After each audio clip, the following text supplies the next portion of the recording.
Hey guys, what is up? It is me, Pagey here once again, and we have known for about 18 months or so now, ever since I think it was the first DC fandom when that went on, that we would be getting various series on HBO Max spinning out of or just overall connected to various films from the DC Multiverse. And now we're getting our first in the form of Peacemaker, which is, of course, spinning out of last year's The Suicide Squad. And of course, that was written and directed by James Gunn. And with Peacemaker, he directed the majority of the episodes. I think he directed 5 of the 8 for this series, as well as I'm pretty sure he wrote all of them as well. Now, of course, this isn't the first HBO Max DC show. First one, connected straight up to the movies, but it's not the first DC show on HBO Max.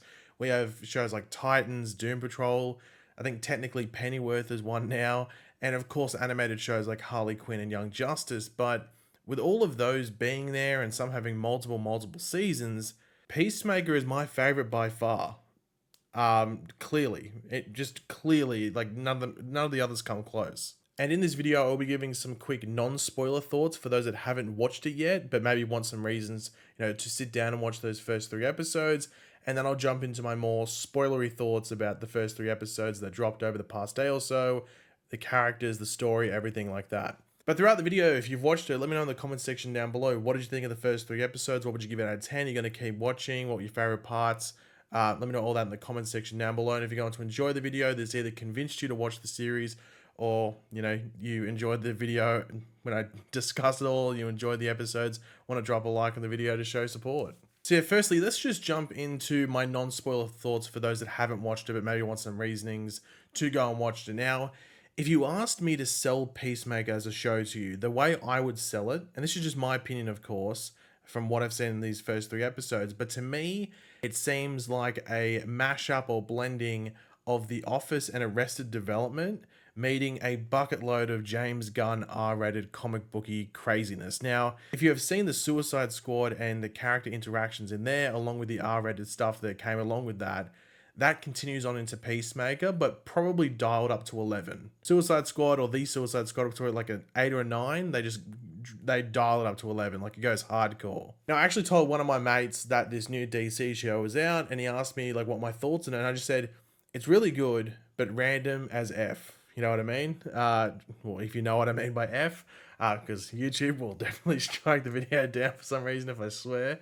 So some stuff just catches you off guard in more ways than one. And I think with a show like this, that's a good thing. Now, one of the things that I'm loving in these opening 3 episodes, with this obviously not spoiling anything yet, is that we have that fun, comedic, violent, and just over-the-top stuff, but we also have some deep and emotional stuff with different characters. But with Peacemaker specifically, we do see the fallout from the Suicide Squads and the decisions and actions that he made, and just how it impacts and tests his morals going forward.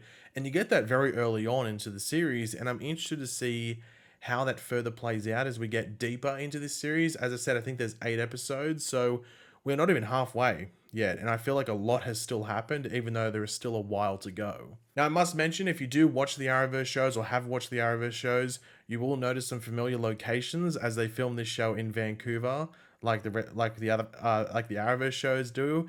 I won't mention no location. It was the first thing I noticed when we went there. It's actually in episode 3, and I was like, oh, that's from Arrow season something.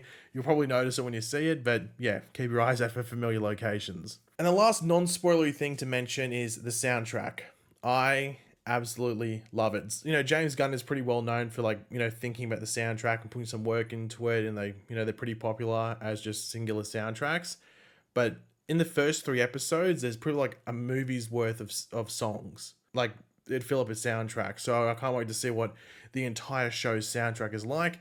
And I will mention one song, because when it started playing, I knew exactly what it was after like 2 seconds. And that's Push Push Lady Lightning by Bang Camaro. And it's at the end of episode 3, I think. And the first thing I thought when I heard it was, okay, that's Push Push Lady Lightning, but also Guitar Hero. Anyone play Guitar Hero? Remember that song? When you hear it, and you maybe don't know the song name, when you hear it, you'll definitely it'll have you like flashbacking to like 10, 15 years ago playing Guitar Hero. But yeah, let's jump into these spoilers. So the big thing going on at the moment, and we get a big hook and cliffhanger at the end of episode 3. By the way, just let me reiterate, spoiler time if you've not watched the episode. But yeah, hook and cliffhanger is this Project Butterfly. So they just mentioned, oh, they're a butterfly, which is like this like weird metahuman thing going on. They're almost like zombies. It's a bit odd. I was a bit thrown off as to what it actually meant.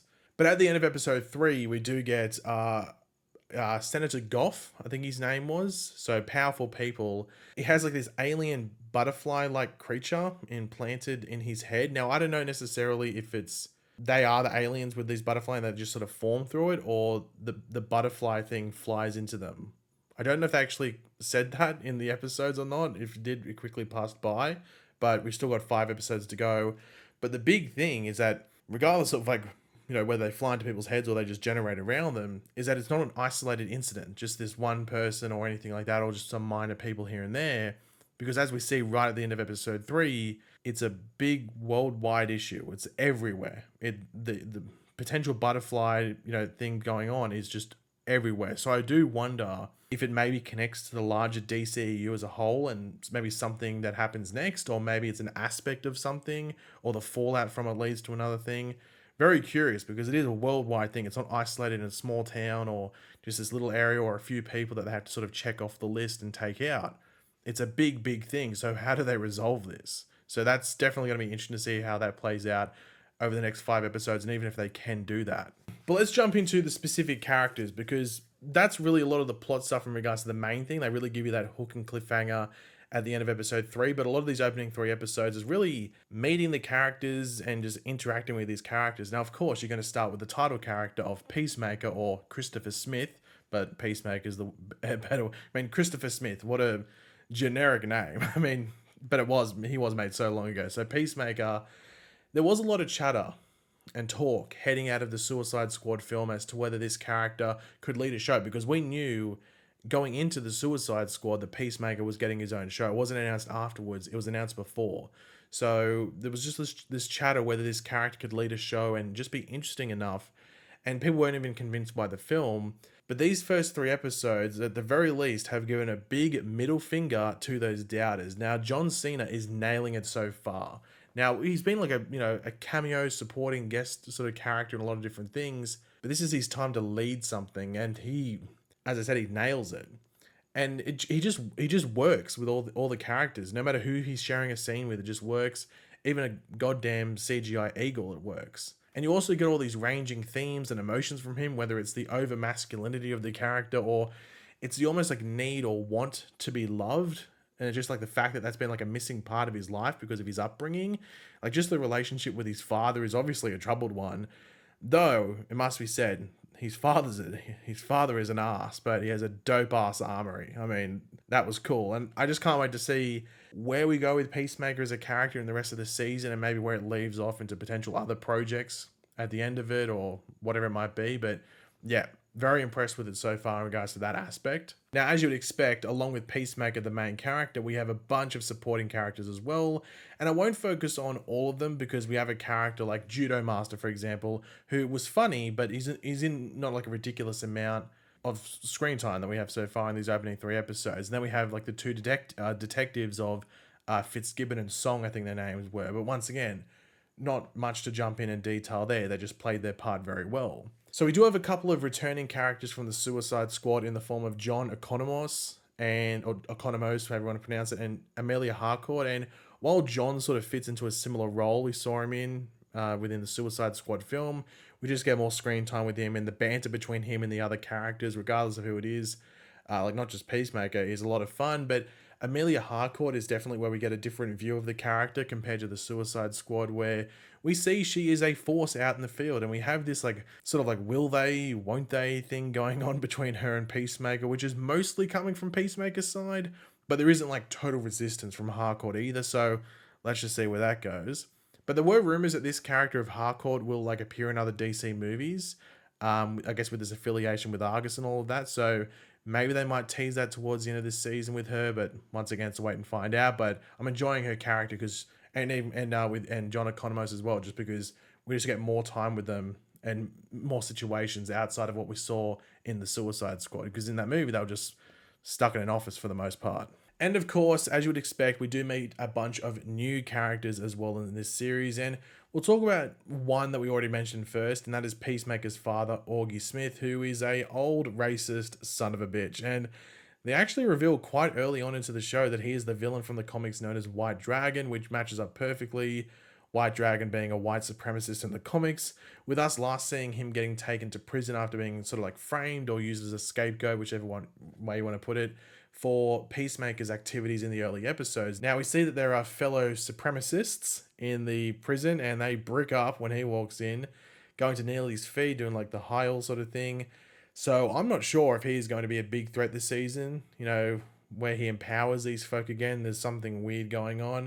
It wouldn't surprise me if that's the case, but maybe it's something that happens in like the next 2 or 3 episodes and this Project Butterfly is right at the end, or it's a mixture of the two. I don't know, but yeah, you can tell that Detective Song was in the prison there as well, and she looked quite freaked out. So who knows what's going to happen there. Now, Leota Adebayo, I think that's probably how you pronounce it. She almost serves as like the viewer, I guess, like to us.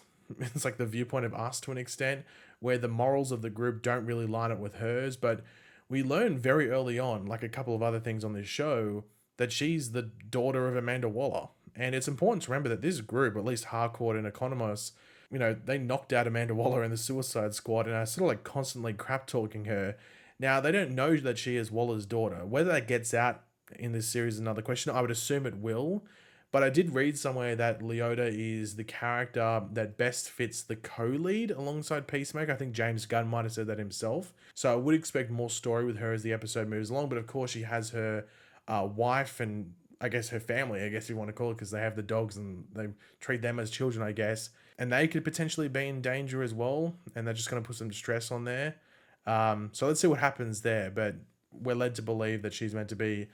You have Peacemaker, and then you have Leota as the next biggest character on the show. So you have that daughter of Amanda Waller. So let's see where that goes.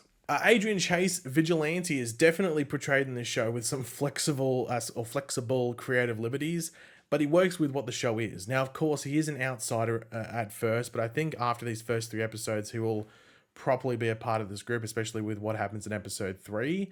There's just not a ridiculous amount to say about him at the moment, but I do love his suit. And I think he's going to be a fun character to have for the rest of the show if he does live, because you never know. This could be like the Suicide Squad where anyone could die at any moment. You never know. Don't get too attached. So maybe Vigilante's head explodes in episode 4. Hopefully not. Hopefully you see much more of him throughout this show. But yeah, there wasn't a ridiculous amount of him to judge too much. I just do love the interactions between him and Peacemaker and everything like that. But as I said, more episodes will give us more time to judge. And finally, for these supporting characters, we have Clemson Mer. Now, I left him last for a reason. Now, he is definitely the most stern of the group, though it has to be said, it feels like there is something up with him. There's something weird. He is an original character for the show, and while there are other original characters not from the comics on this show, they have ties to other characters like Leota and her mother being Waller or Amanda Waller. So, I don't know. And even at the end of episode 3, when that explosion goes off, it just feels like it's a bit uneasy. He's disconnected from everyone. I don't know. I think something's weird there. Now, whether he is attached to the Project Butterfly or something else, I'm a bit uneasy about it. But we'll wait. We'll wait. It's still early. We still have 5 episodes to go. We might not get any more hints as to who he truly is for another few episodes. But I must say, he's my number one character to look out for suspicious reasons, because something just feels off there. I don't know if I'm the only one or if you guys agree with me, but it just feels a bit weird. But yeah, that's all really to talk about from these first 3 episodes. As I said, it does a really big job in regards to introducing us to these characters, having those character moments and everything like that, while also setting up the story and the big stuff that's going to be happening. But I think once we get to episode 4 and stuff, you get more of that, because episode 3 really pushed that ahead, and I think it was the right time to do it. But yeah, as I said, my favorite HBO Max DC show. If this is what all the movies, all the shows connected to the movies are like, I think we're going to be in for a hell of a ride, and I can't wait to see what it is. And it has to be said, the first 3 episodes of this, I think, are better than any of the Disney Plus shows. That might be a hot take, but I really have nothing to complain about. Some people might not like the comedy. Some people might not like the violence or the R-rated nature of it, but it's what I wanted from a Peacemaker show that spins out of the Suicide Squad, and that's made by James Gunn. I think it fits it perfectly, and I don't really have much to say in regards to the negative side of it. So yeah, can't wait to see what happens next. But yeah, guys, thanks for watching. Hopefully you enjoyed the video. If you did, it'd be awesome if you could drop a like on it to show your support. Let me know in the comment section down below your various thoughts, opinions, everything like that. Did you love it? Did you hate it? What'd you give out of 10? You're going to keep watching. Let me know all that in the comments. And of course, if you are new to the channel, make sure to subscribe and I will catch you guys later. And goodbye.